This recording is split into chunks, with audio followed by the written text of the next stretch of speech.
ہر سوال کا جواب ہے اور اس میں ہر پریشانی کا ایک حل ہے۔ اس مذہب اور اس دین کی خاصیت یہ ہے کہ یہ دین کبھی ختم نہیں ہوگا، اور اسی وجہ سے اس دین میں پیدائش سے پہلے سے لے کر کے پیدائش کے بعد، بلکہ مرنے کے بعد، بلکہ اس کے بعد یعنی قبر سے اٹھائے جانے کے بعد تک کے مسائل بیان کیے گئے۔ اور کمال یہ ہے کہ اس دین میں کوئی چیز ادھوری نہیں چھوڑی گئی، کوئی بھی چیز ادھوری نہیں چھوڑی گئی۔ اگر آفت کا زمانہ آ جائے تو یہ دین ایسا ہے کہ اس میں بھی تمہاری رہنمائی کرتا ہے۔ ایسا نہیں ہے کہ اب ہمارے پاس کچھ بھی نہیں ہے، ایسا نہیں ہے کہ ہمارے پاس کچھ بھی نہیں ہے، اب جیسے دنیا والے کہیں ویسے ویسے ہم کرتے رہیں، ایسا نہیں ہے، ایسا نہیں ہے۔ یہ دین کامل دین ہے اور قیامت تک کے لیے ہے۔ اس دین کو بنانے والا اللہ تبارک و تعالی ہے۔ انسان کوئی قانون بناتا ہے تو اس میں کمی ہو سکتی ہے، لیکن اللہ کوئی قانون بنائے تو اس میں کمی نہیں ہو سکتی۔ کمی ہونا یہ عیب ہے، اور اللہ تبارک و تعالی عیب سے پاک ہے۔ اس موقع پر ایک بات میں ضرور بولوں گا، چونکہ کرونا کا یہ زمانہ اور اس کے واقعات معاملات بڑھتے ہی جا رہے ہیں۔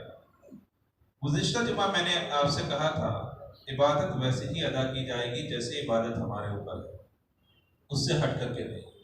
ہاں، اتنا ہم ضرور کہیں گے کہ حکومت کی پابندیاں چونکہ بڑھتی جا رہی ہیں، حکومت کی پابندیاں چونکہ بڑھتی جا رہی ہیں۔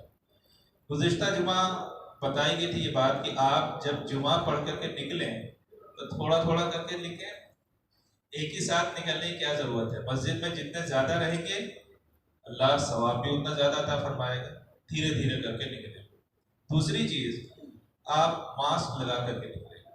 میں نے بتایا تھا جب جو جماعت والی نماز ہے اس میں یہ فاصلہ اور ماسک وغیرہ یہ درست نہیں ہے، یہ درست نہیں ہے، لیکن آپ جب باہر نکلیں گے تب تو دنیا دیکھے گی آپ کو، تو ایک ضرر سے بچنے کے لیے، ایک ضرر سے بچنے کے لیے آپ ان دو چیزوں پر ضرور عمل کریں۔ تھوڑا تھوڑا کر کے نکلیں، جیسے آپ تھوڑا تھوڑا کر کے آتے ہیں ویسے ہی تھوڑا تھوڑا کر کے نکلیں، اور دوسرا یہ جو احتیاطی تدابیر وغیرہ ہیں ذرا اس پر عمل کر لیں۔ اسلام نے جو منع کیا ہے وہ حالت نماز میں منع کیا ہے، حالت نماز میں منع کیا ہے، حالت نماز کے علاوہ نہیں منع کیا۔ اگر ضرورت ہو تو لگانے کی گنجائش ہو سکتی ہے۔ چلیے، میں یہ عرض کر رہا تھا کہ مذہب اسلام ایک ایسا مذہب ہے جس میں ساری چیزوں کا بیان کیا گیا، ہر چیز کی وضاحت ہے بالکل، چاہے وہ عبادت کا معاملہ ہو، چاہے وہ تجارت کا معاملہ ہو، چاہے پڑوسیوں کے حقوق ہوں یا والدین کے حقوق ہوں یا ہمارے اگل بغل رہنے والے افراد کا معاملہ، سب کچھ اس میں بیان کیا ہے۔ آج میں ایک ایسے مسئلے کو آپ کے سامنے، اس کی کچھ چیزیں آپ کے سامنے رکھوں گا کہ جس سے عام طور پر ہم واقف نہیں ہوتے، جس سے عام طور پر ہم واقف نہیں ہوتے۔ ہمارا جو مسلم معاشرہ ہے، جو آپس میں مل کر کے رہتے ہیں، علماء کے قریب رہتے ہیں، وہ تو پھر بھی تھوڑا بہت جانتے ہیں، لیکن ہم نے یہ محسوس کیا کہ عام طور پر لوگوں کی واقفیت نہیں ہوتی، بلکہ افسوس اس بات کا ہے کہ خواص میں سے بھی بہت سارے کو ان چیزوں کے بارے میں معلومات نہیں ہوا کرتی۔ وہ ہے وراثت کا معاملہ، ترکہ۔ میں نے بتایا نا، دنیا کا کوئی بھی مذہب ہو اتنی تفصیل کے ساتھ ہمیں مسائل نہیں بتاتا جتنا مذہب اسلام بتاتا ہے، جتنا مذہب اسلام بتاتا ہے۔ میں نے کہا تھا کہ اس مذہب، اس دین میں صرف زندہ رہنے کے مسائل نہیں ہیں۔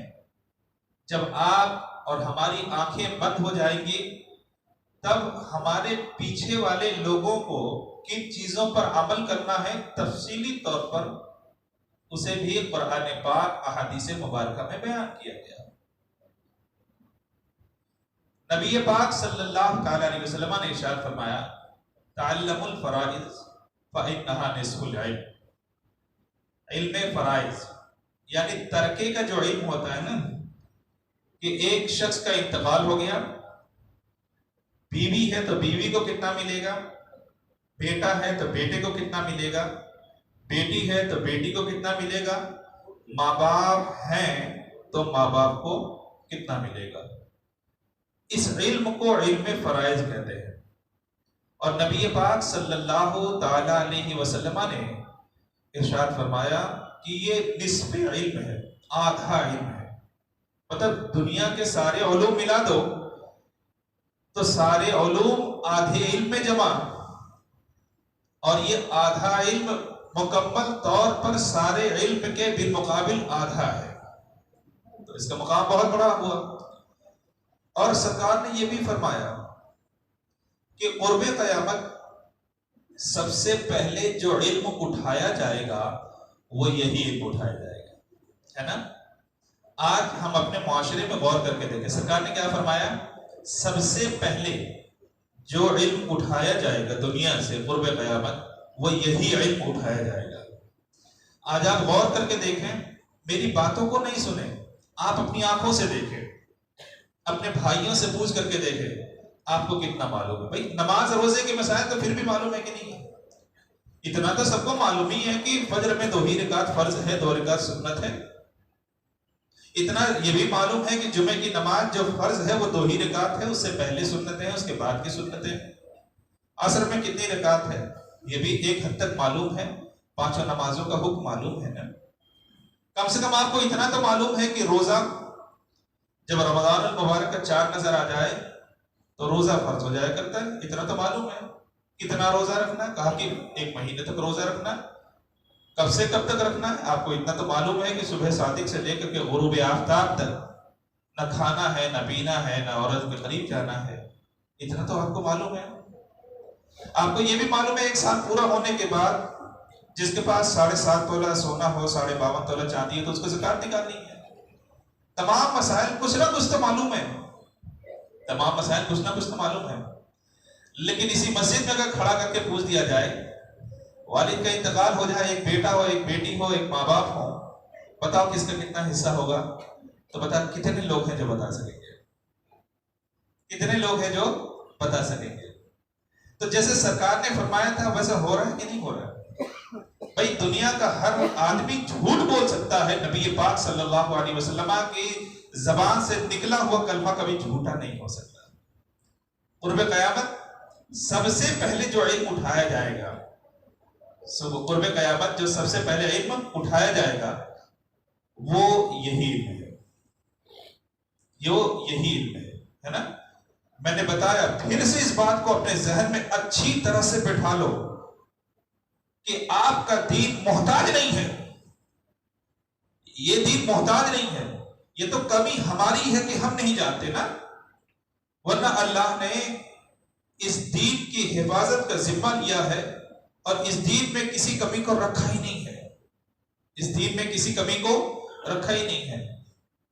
دیکھو دوسرے مذہب والے، ایک زمانہ تھا ان کے ہاں کہ اگر شوہر مر جاتا تو اس کو جب جلایا جاتا تھا تو اس کی عورت کو بھی جلایا جاتا تھا۔ غلط ہے صحیح ہے؟ صحیح ہے بھائی۔ اب ایک بات بتاؤ، جان دینے والی ذات کون ہے؟ اللہ رب العزت ہے نا، اللہ رب العزت ہے، تو لینے کی کیا بھی جو حق ہے وہ اللہ ہی کو ہے۔ ہم کون ہوتے ہیں فیصلہ کرنے والے کہ ایک مر جائے تو دوسرے کو بھی اسی کے ساتھ مرنا ہے؟ یہ غلط فیصلہ تھا، یہ غلط فیصلہ تھا، اسی وجہ سے چل نہ سکا، اسی وجہ سے یہ فیصلہ چل نہ سکا کہ ایک زمانے تک شوہر کی چتا پر عورت کو لٹایا جاتا تھا، مارا جاتا تھا، جلایا جاتا تھا. شوہر کی جہاں لاش جلا کرتی تھی وہاں عورت کی بھی لاش جلا کرتی تھی. یہ قانون بتاؤ کس کا ہے؟ یہ انسانوں کا بنایا ہوا قانون تھا. کمی تھی کہ نہیں تھی؟ بتاؤ وہ چل پایا؟ کیا وہ چل پایا؟ نہیں چل پایا.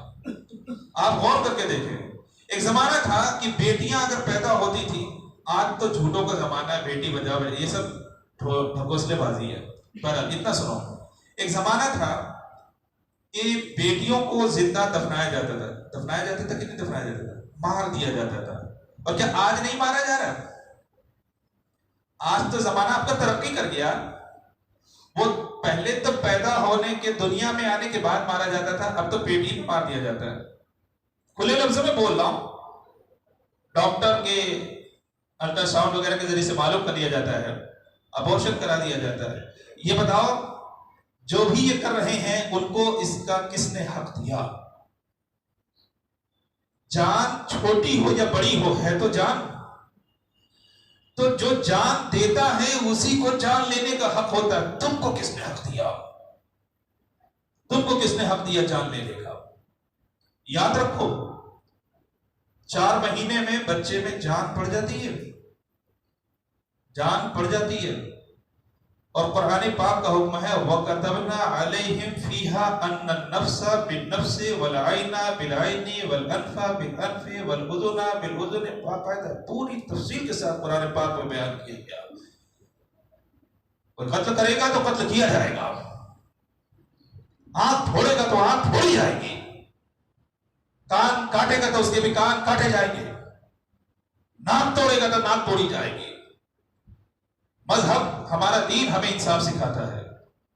یہ بتاؤ، ماں کے پیٹ میں جس بچے کو مار دیا گیا، اگر 4 مہینے سے پہلے مانا تو حرام کام کیا، لیکن 4 مہینے کے بعد اگر کسی نے اس کام کو کیا تو بتاؤ کتنا بڑا اس نے گناہ کیا، کتنا بڑا گناہ کیا. 4 مہینے میں بچے میں جان پڑ جاتی ہے، ٹھیک ہے. 4 مہینے میں جب جان پڑ گئی، اب آپ نے اگر اس کو مارا تو یہ بتاؤ ایک جان کو آپ نے مارا کہ نہیں مارا، قتل کیا کہ نہیں قتل کیا. اس قتل کا الزام آپ کے اوپر آئے گا کہ نہیں آئے گا؟ محترم، دنیا میں پوچھا جائے یا نہ پوچھا جائے، کوئی آپ سے سوال کرنے والا ہو رہے یا نہ ہو، ثم لتسألن یومئذ عن النعیم. قرآن پاک نے کہا قیامت میں رب کی بارگاہ میں جب کھڑے کیے جاؤ گے، دوسری نعمتوں کا جہاں تم سے سوال ہوگا اس کا بھی تو سوال. وَإِذَا الْمَوْءُودَةُ سُئِلَتْ. اللہ اکبر. پوچھا جائے گا اس بچی کو کھڑا کر کے، اس بچے کو کھڑا کر کے جس کی جان آپ نے لی، اور قیامت میں رب کی بارگاہ میں کھڑا کر کے پوچھا جائے گا کہ تیری جان لی تو بتا کس جرم کے بدلے میں لی. انسان کیا جواب دے گا اور رب کے سامنے کیا جواب دے گا؟ یہ فیصلہ کرنے کا ہمارا حق نہیں ہے، کسی کا مار دینے جان لینے کا ہمارا حق نہیں ہے. تو بتانے کا مطلب کیا تھا؟ انسان کا بنایا ہوا قانون، اس میں کمیاں ہو جاتی ہیں، اس میں کمیاں آ جاتی ہیں. میں نے ایک مثال دی، دوسری مثال یہ ہے، انسان پہلے زمانے میں بچیوں کو مار دیا کرتا تھا، زندہ دفنا دیا کرتا تھا. اسلام نے سختی سے اس کی مخالفت کی کہ جو جان دینے پر قادر ہے وہی جان لینے کا بھی حق رکھتا ہے. تم نہ دینے کا حق رکھتے ہو نہ لینے کا حق رکھتے ہو. نبی پاک صلی اللہ تعالی علیہ وسلم کی حیات مبارکہ کو اٹھا کر کے دیکھو، سرکار نے فرمایا یہ حرام ہے. اعلان نبوت جب کیا 40 سال کے بعد، سرکار نے فرمایا حرام ہے، یہ حرام ہے. نہ صرف یہ کہ حرام کہا بلکہ یہ کہا کہ بچیاں قابل برکت ہیں. بچوں کے بارے میں یہ نہیں کہا، بچے اللہ کی نعمت ہیں، لیکن بچیاں اللہ کی وہ بڑی نعمت ہے جو آدمی کو جہنم میں نہیں جانے دے گی. دنیا میں برکت کا سبب اگر کوئی ہے تو وہ بچیاں ہیں. نسل انسانی کو پھیلانے کا کوئی ذریعہ ہے تو وہ بچیاں ہیں. دنیا میں اگر بچیاں کم ہو جائیں، بتاؤ انسانوں کی نسل کیا زندہ رہ پائے گی؟ تم مرد ہو ٹھیک ہے، اچھی بات ہے، تم اپنی جگہ پر قائم ہو، لیکن رہ پائے گی؟ نہیں رہ پائیں گے. آج یہ جو بول رہے ہیں نا بچیاں بچاؤ، یہ آج کی تو جھوٹی زبان ہے، لیکن 1400 سال پہلے جو پیغمبر نے کہا تھا وہ کل بھی بات سچی تھی، آج بھی سچی ہے، صبح قیامت تک سچی رہے گی۔ لوگوں نے قانون بنایا کہ بچیاں ہمارے لیے منحوسیت کا سبب ہے۔ یہ انسانوں کا بنایا ہوا قانون تھا نا، یہ انسانوں کا بنایا ہوا قانون تھا کہ نہیں تھا؟ اب نتیجہ کیا ہوا؟ اس میں کمی تھی، یہ قانون چل پایا؟ یہ قانون کیا کھلے عام آج کوئی اس پر عمل کر سکتا ہے؟ بچیوں کے لے جا کے دفن کر سکتا ہے کیا؟ چوری چھپے تو بہت کچھ ہوتا ہے، چوریاں تو دنیا میں چلتی رہے گی، لیکن اعلن اعلان کوئی ایسے کر سکتا ہے؟ نہیں کر سکتا۔ یعنی جو دین کا قانون تھا وہی قانون نافذ ہوا، 1400 سال ہو گئے اور آج بھی وہی چل رہا ہے۔ دنیا جو نام دینا چاہے دے، دنیا جو بھی نام دینا چاہے دے، لیکن حقیقت تو یہی ہے کہ 1400 سال پہلے اس قانون کو لایا گیا تھا۔ آج کے زمانے میں بھی بیوہ کو نیچی نظروں سے دیکھا جاتا ہے، دیکھا جاتا ہے کہ نہیں دیکھا جاتا؟ یاد رکھو غیر شادی شدہ اتنی تجربے کار نہیں ہوتی ہے جتنے کی بیوہ تجربے کار ہوتی ہے۔ غیر شادی شدہ اتنی وفادار نہیں ہوا کرتی جتنی کی بیوہ وفادار ہوا کرتی ہے۔ اس کے اوپر وہ زمانہ گزر چکا ہوتا ہے کہ وہ شوہر کا زمانہ بھی دیکھتی ہے اور شوہر کے بعد کا بھی زمانہ دیکھتی ہے۔ مر جانے کے بعد شوہر کے دنیا نے کیسے سلوک کیا جانتے ہو؟ تاریخ ہماری کیا بتاتی ہے بھائی؟ یہ تو اسلام کی دین ہے کہ ہم بولتے کہ عورت عدت گزار لے، عدت گزارنے کے بعد وہ آزاد ہے۔ لیکن آپ کے سامنے ایک ہی مثال میں نے رکھی کہ اس عورت کو تو عدت گزارنے کا بھی حق نہیں دیا جاتا تھا، دوسری شادی کرنے کا بھی حق نہیں دیا جاتا تھا، اور ظلم و ستم تو اتنا کہ بغیر نمک کا کھانا دیا جاتا تھا، طہارت اور پاکی کی خاطر اسے پانی نہیں فراہم کیا جاتا تھا۔ یہ دنیا کا دستور تھا۔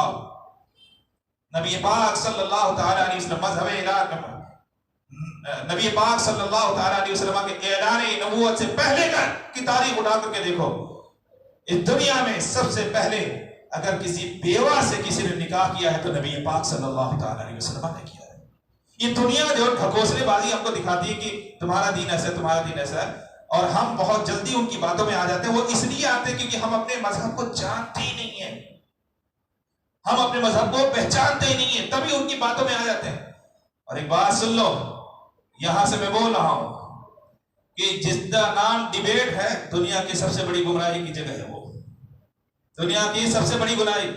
لوگ تحقیق کے نام پر جمع کرتے ہیں، وہاں سے ہی برائیاں جنم لیتی ہیں، وہاں سے ہی برائیاں جنم لیتی ہیں۔ آج سے سن 1965 میں حضور حافظ ملت علیہ رحمت و رضوان نے فرمایا تھا، جب کہ صرف BBC تھا اور اخبارات جو ہاتھ سے لکھے جاتے تھے، اس زمانے میں فرمایا تھا کہ یہ سب سے بڑا دنیا کا دھوکہ ہے۔ آج وہ دھوکہ اپنی آنکھوں سے دیکھ، آج وہ دھوکہ اپنی آنکھوں سے دیکھ لو۔ تمہیں احساس کمتری کا شکار کیا جاتا ہے، ہمیں احساس کمتری کا شکار کیا جاتا ہے اور ہم ہو جاتے ہیں، حالانکہ یہ وہ دین ہے جو ہمیشہ کے لیے آیا ہے۔ انسان یہ کہتا ہے کہ اس مذہب میں یہ خرابی ہے، اس دین میں یہ خرابی ہے، بولنے والا خراب ہو سکتا ہے، یہ دین کبھی خراب نہیں ہوگا، یہ دین کبھی خراب نہیں ہوگا۔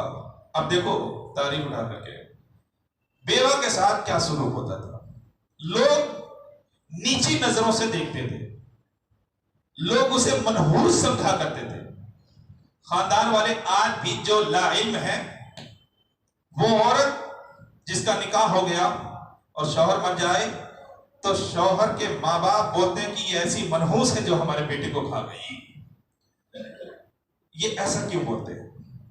ایسا کیوں بولتے ہیں؟ جانتے ہو ہم ایک ایسی قوم کے بیچ میں رہتے ہیں جس قوم کا اپنا کوئی قانون ہی نہیں ہے۔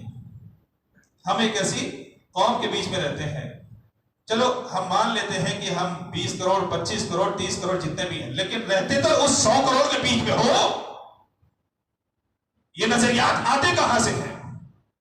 یہ نظریات وہیں سے آتے ہیں، یہ نظریات وہیں سے آتے ہیں۔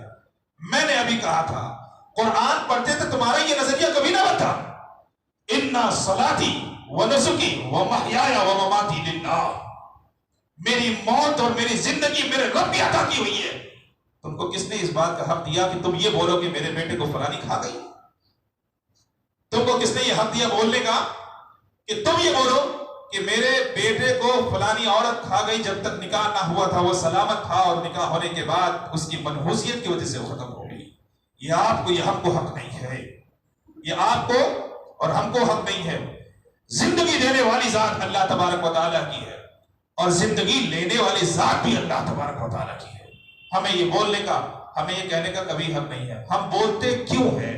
اس لیے بولتے ہیں کہ جس دین سے ہم کو قریب ہونا تھا اس دین سے ہم قریب نہ رہے، اور جن سے ہمیں قریب نہ ہونا تھا ان کے قریب رہے۔ جن سے قریب نہ ہونا تھا، تجارتی معاملات آپ رکھیے، میں اس سے منع نہیں کرتا ہوں کہ ان کے ساتھ تجارت مت کی، لیکن سوال یہ ہے کہ جب تمہارا دین سارے معاملات کو حل کرنے پر قدرت رکھتا ہے اور سارے معاملات کو حل کرنے کے جو مسائل ہیں ان کو تفصیلی طور پر بیان کرتا ہے، تو آپ غیروں کے پاس جاتے کیوں ہیں؟ آپ غیروں کے پاس جاتے کیوں ہیں؟ میں نے ایک حساس مسئلہ چھیڑا تھا وراثت کا، ہے نا، ترکے کا۔ دیکھو، جائیداد جب چھوٹی ہوتی ہے نا تو فتنہ بھی چھوٹا ہوتا ہے، اور جب جائیداد بڑی ہوتی ہے تو فتنہ بھی بڑا ہوتا ہے نا۔ آپ اپنے معاشرے میں جھانک کر کے دیکھو، میں 1400 سال پہلے نہیں، میں اس صدی کی بلکہ اس سرزمین کی بات کر رہا ہوں۔ کتنی ایسی اولادیں ہیں، باپ زندہ ہے، بیٹا زندہ ہے، باپ زندہ ہے، ماں بھی زندہ ہے، دونوں موجود ہیں، اور وہ مطالبہ کرتا ہے کہ میرا حصہ دے کر کے مجھے الگ کر دیا جائے، ہے نا۔ میرا جو حق ہے، یہ لفظ استعمال کرتا ہے، کیا استعمال کرتا ہے؟ میرا جو حق ہے مجھے دے کر کے ادا کر دیا جائے۔ یہ بتاؤ، کیا بیٹے کا باپ کے مال میں حق ہے؟ اس کی موجودگی میں پوچھ رہا ہوں۔ جب تک باپ زندہ ہے تب تک جو مکان، جو جائیداد، جو زمین، جو مال، جو تجارت باپ کے نام پر ہے، یہ بتاؤ کیا بیٹے کا یہ حق ہے کہ بولے کہ میرا حق مجھے دے کر کے الگ کر دو؟ بھائی تمہارا حق تھا ہی کہاں؟ یہ جو نظریات آئے، سوچ کر کے بتاؤ آئے کہاں سے؟ یہ جو نظریات ہمارے اندر پنپ رہے ہیں، یہ نظریات آئے کہاں سے؟ یہ اسلامی نظریات تو نہیں ہو سکتے، یہ اسلامی نظریات تو نہیں ہو سکتے۔ اللہ تبارک و تعالیٰ نے فرمایا یوصیکم اللہ فی اولادکم، وصیت کرو اولاد کے بارے میں، ترکے کا قانون نافذ ہوگا اور یقیناً نافذ ہوگا، اور نفاذ کے لیے بھی ہر قاعدہ بتایا گیا کہ کس کو کتنا کب کس حالت میں ملے گا، سب کچھ بتایا گیا۔ تو بتاؤ، یہ جو جائیداد میں حصہ مل رہا ہے، تم بول رہے ہو کہ میرا حق دے کر کے مجھے الگ کر دیا جائے، یہ حق تمہارا کب ثابت ہوگا؟ جب وہ زندہ نہ رہیں گے تب، جب وہ زندہ نہیں رہیں گے تب۔ اب یہ بھی ایک بات سن لو کہ آپ کو اگر لگتا ہے کہ والد جب تک زندہ رہیں گے مجھے مال میں حق نہیں ملے گا، اور آپ نے ان کو مارنے کی کوشش کی اور آپ کی کوششوں کی وجہ سے ان کا انتقال بھی ہو گیا، تو ایک اور قانون سنو، جس مال کی خاطر آپ نے مارا تھا وہ مال اب آپ کو نہیں ملے گا۔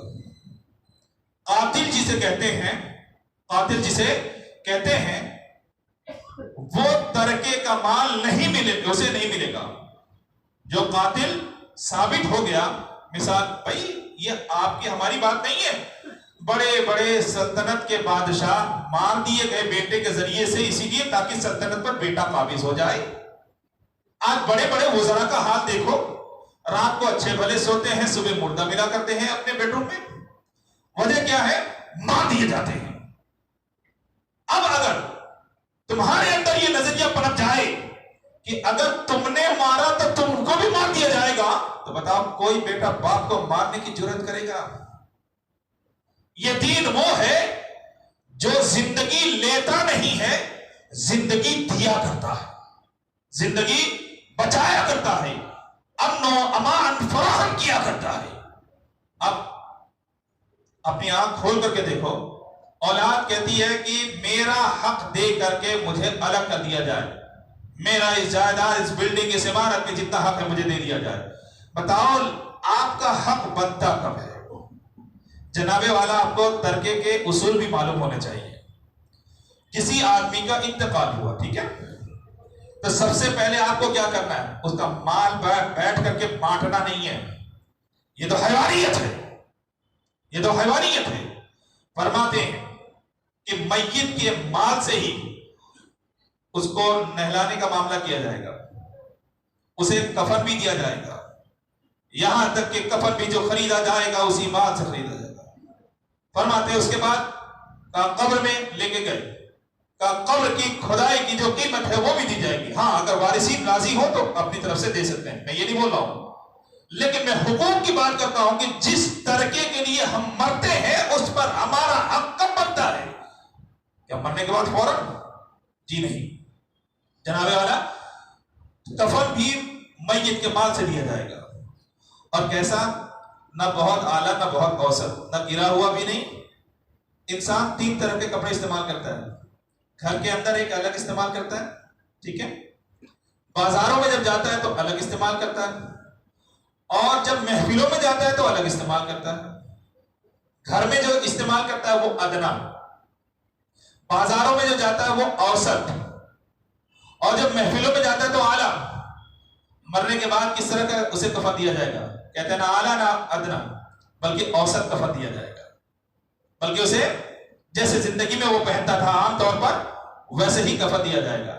تو اب مرنے کو مر تو گیا، لیکن کیا تمہارا حق فوراً اس پہ ثابت ہوا؟ نہیں ہوا، ابھی بھی حق نہیں ہے۔ کہتے ہیں اس کا کفن دیا جائے گا، اس کو نہلایا جائے گا، اس کو دلایا جائے گا، اس کو قبر میں اتارا جائے گا۔ یہ تمام معاملات اسی کے پیسے سے اور اسی کے طریقے سے ادا کیے جائیں گے۔ پھر اس کے بعد کہتے ہیں کہ اب یہ دیکھا جائے گا کہ اس کے اوپر قرضہ ہے یا نہیں ہے، قرضہ ہے کہ نہیں ہے۔ مرنے والا مر گیا، آپ کی زبان میں کروڑوں روپے چھوڑ کر کے گیا، لیکن کروڑوں روپے کا لون بھی لے رکھا ہے، تو بتاؤ اگر وہ تمام پیسہ قرضے میں چلا جائے تو جو وارثین ہیں ان کو پیسہ ملے گا؟ جناب والا کچھ بھی نہیں ملے گا، کچھ بھی نہیں ملے گا، ایک پیسہ نہیں ملے گا۔ 10 لاکھ روپے چھوڑے، 10 لاکھ روپے قرضے کے ہیں، 10 کے 10 لاکھ اٹھا کے قرض والوں کو دے دیا جائے گا، کچھ بھی نہیں ملے گا۔ ہاں اگر قرضہ نہیں ہے یا قرضہ کم ہے تو اس کے بعد یعنی قرضہ ادا کیا جائے گا، اس کے بعد دیکھا جائے گا کہ مال بچا ہے یا نہیں بچا، مال بچا ہے یا نہیں بچا۔ پھر اس کے بعد کہاں وصیت دیکھی جائے گی۔ یہ میں مسائل بالتفصیل آپ کو اس لیے بتا رہا ہوں، ہم مکلف ہیں احکام اسلام جاننے کے، ہم نہیں جانیں گے تو کون جانے گا؟ ہمارے یہاں ہم اسلام کے قوانین سے جب واقف نہیں ہوتے تو گناہ جنم لیتے ہیں، ہمارے دماغ میں شیطان جگہ بناتا ہے، طرح طرح کے خرافات ہمارے ذہن میں آتے ہیں، طرح طرح کے خرافات ہمارے ذہن میں آتے ہیں۔ اب سنو، کہتے ہیں کہ پہلے تجہیز و تدفین وغیرہ سب کچھ ہو گئی، اس کے بعد اگر قرض دار ہے، قرضہ ہے تو مال سے ادا کیا جائے گا۔ قرضہ دینے کے بعد بھی اگر مال بچ گیا تو دیکھا جائے گا کہ مرنے والے نے اپنی حیات میں کوئی وصیت کی تھی کہ نہیں۔ وصیت بہت اہم معاملہ ہے، اس کے بارے میں بھی ہم اور آپ بہت کم جانتے ہیں۔ ہم وصیت کرتے کس کو؟ میرے مرنے کے بعد میرے بیٹے کو اتنا دے دیا جائے، غلط ہے۔ میری بیٹی کو اتنا دے دیا جائے، غلط ہے۔ میری بیوی کو اتنا دے دیا جائے، غلط ہے۔ کہتے ہیں جو وارث اللہ رب العزت نے بنائے ہیں ان کے حق میں وصیت جائز نہیں ہے، ان کے حق میں آپ وصیت نہیں کر سکتے۔ وصیت ان کے حق میں کی جاتی ہے جن کو اللہ نے وارث نہیں بنایا، حصہ نہیں دیا۔ میں اپنے بیٹے کے بارے میں اگر وصیت کروں غلط ہے، اپنے ماں باپ اپنے بیوی کے بارے میں وصیت کروں یہ غلط ہے۔ ہاں میں آپ کے بارے میں وصیت کروں کہ میرے مرنے کے بعد ان کو اتنا مال دے دیا جائے تو وہ وصیت نافذ ہوگی۔ اچھا کتنے مال میں؟ کیا پورا مال میں دے سکتا ہوں؟ جی نہیں، پورا مال وصیت میں نہیں دیا جا سکتا۔ جتنا بھی مال ہو اس کا 1/3 مال جو ہے وہی وصیت میں دیا جا سکتا ہے۔ پھر سے سن لو، 300 روپے تھے جو بچے ہوئے تھے، تو فرماتے ہیں وصیت صرف 100 روپے سے ادا کی جائے گی، 1/3 مال میں ہی ادا کی جائے گی۔ اور کس کو دی جائے گی؟ کہتے ہیں جو وارثین ہیں ان کے حق میں وصیت نہیں ہوا کرتی ہے، وارثین سے ہٹ کر کے جو افراد ہیں ان کو وصیت کی جا سکتی ہے۔ کتنے مال میں؟ کہا 1/3 مال میں ہی کی جا سکتی، اس سے زیادہ میں وصیت نہیں ہوگی۔ اچھا، اب اس کے بعد اگر مال بچا، اس کے بعد اگر مال بچا تو اب فرماتے ہیں اب وارثین کو ترکے کے طور پر ملے گا۔ اب وارثین کو ترکے کے، ابھی ہمارے یہاں اتنی غلط فہمیاں کہ یہ سارے مسائل ابھی باقی رہتے ہیں۔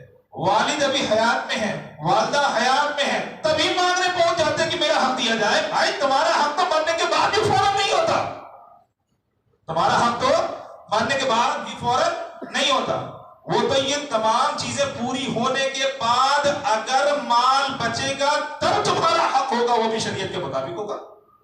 ایک اور بات، عام طور پہ یہ بات دیکھی گئی، مرنے والے کے مثال کے طور پر 4 بیٹے ہیں 4 بیٹیاں ہیں، مرنے والا مر گیا تو عام طور پر یہ دیکھا گیا جو بیٹے ہوتے ہیں وہ پورے مال پر قابض ہو جاتے ہیں، گھر ہے، جائیداد ہے، مال ہے، جو بھی ہے۔ بیٹیاں کہاں کی شادی ہو گئی، وہ اپنے اپنے شوہروں کے ساتھ ہیں، وہ اپنے شوہروں کے ساتھ ہیں، وہ اپنے گھر سے حصہ پائیں گی۔ اور ان بہنوں کو، اب یہ بھائی بہن بھائی نہ ہو گئے، بیٹے بیٹیاں آپس میں تو بہن بھائی ہوئے، اب بھائیوں نے کیا کہہ دیا، وہ تو اپنا لے کر کے الگ ہو گئی۔ کہاں کب ملا، کہاں ابا نے شادی کر کے دے دی تھی ان کو، یہی بات ہوتی ہے نا بھائی، شادی میں جو لگانا تھا لگا دیا، اب وہ اپنا لے کر کے چلی گئی، اب جو کچھ بچا ہے وہ ہمارا ہے۔ میں آپ سے یہ پوچھنا چاہتا ہوں یہ نظریات آئے کہاں سے، آپ کو کس نے دی ہے؟ کیا یہ دینی مذہبی نظریات ہیں؟ دینی مذہبی نظریات ہیں؟ ظاہر سی بات ہے ہم جس قوم کے بیچ میں رہ رہے ہیں وہاں سے پڑھ رہے ہیں، اور افسوس کا مقام یہ ہے کہ ہم اپنے دین سے سیکھنے کی بجائے ان سے سیکھ کر کے بولا کرتے ہیں۔ جناب والا حدیث مبارکہ آپ کو یاد رکھنی چاہیے، جس نے ظلم کے اعتبار سے ایک بالش اگر دوسرے کی زمین پر قبضہ کر لیا تو اللہ تبارک و تعالی 7 زمین تک اسے دھسا دے گا، زمین میں اس زمین کو اس کے سر پر کر دیا جائے گا، اور اس وقت تک دبایا جائے گا جب تک کہ وہ زمین کے 7ویں طبق میں نہ پہنچ جائے، 7ویں طبق میں نہ پہنچ جائے۔ آپ مجھے بتاؤ، اپنے سر پر آج آپ 100 کلو مٹی نہیں برداشت کر سکتے، 100 کلو مٹی نہیں برداشت کر سکتے۔ 1000 کلو اگر کسی کے سر پر رکھ دیا جائے تو گردن ٹوٹ جائے اور زمین کے بالمقابل ہو جائے۔ یاد کرو اس دن کو جب مظلوم بھی اللہ کی بارگاہ میں کھڑا ہوگا، ظالم بھی اللہ کی بارگاہ میں کھڑا ہوگا، اور اللہ تبارک و تعالی قادر مطلق ہے، اس سے زیادہ کوئی طاقتور نہیں، وہ انصاف کرے گا تو کیسے انصاف کرے گا؟ اللہ کے حبیب صلی اللہ تعالی علیہ وسلم نے فرمایا وہ زمین کا ٹکڑا اس کے سر پر لاد دیا جائے گا۔ بتاؤ تمہاری گردنوں میں کتنی طاقت ہے کہ ہزاروں کلو کا وزن، لاکھوں کلو کا وزن تم اٹھا سکتے ہو؟ تمہاری طاقت، تمہاری گردن اتنی طاقتور ہے۔ اور یہ بتاؤ صرف یہ نہیں کہ تمہارے سر پر رکھ دیا جائے گا، سر پر رکھ کر کے اتنا دبایا جائے گا کہ زمین اپنی مٹی چھوڑ دے گی، مٹی کھسکنے لگے گی اور تم دبتے چلے جاؤ گے، دبتے چلے جاؤ گے۔ اور 1-2 فلور کی بات نہیں، حدیث مبارکہ میں آیا 7ویں حصے تک اسے دبایا جائے گا۔ سوچ سکتے ہو کتنا دردناک عذاب ہے، سوچ سکتے ہو کتنا دردناک عذاب، ہڈیاں چور چور ہو جائیں گی، اور میں اس کو بیان نہیں کر سکتا، اتنا بھیانک عذاب ہے۔ اور کس کی وجہ سے آیا؟ ظاہر سی بات ہے یہ دینی سوچ تو نہیں ہے، یہ دینی سوچ تو نہیں ہے۔ اب یہ سوچ آئی کہاں سے؟ اب یہ سوچ آئی کہاں سے؟ بھائی ایک بات بولو، دوسروں کا قصور کم ہوتا ہے، ہمارا قصور زیادہ ہوتا ہے۔ اس سوچ نے جنم اسی لیے ہمارے ذہن میں لیا کیونکہ ہم اسلامی سوچ سے واقف نہیں تھے۔ اگر اسلامی سوچ ہمارے ذہن میں پہلے سے ہوتی تو یہ سوچ ہمارے ذہن میں جنم نہ لیتی اور گناہوں کا دروازہ نہیں کھلتا، گناہوں کا دروازہ نہیں کھولتا۔ اسلامی قوانین کو ہم نے چھوڑ دیا تو غیر اسلامی قوانین آئے جو امن و امان کے بھی مخالف ہوئے کہ نہیں ہوئے؟ آخرت کا عذاب اپنی جگہ پر، امن و امان کے بھی مخالف ہوئے کہ نہیں ہوئے؟ دیکھو، ایک بہن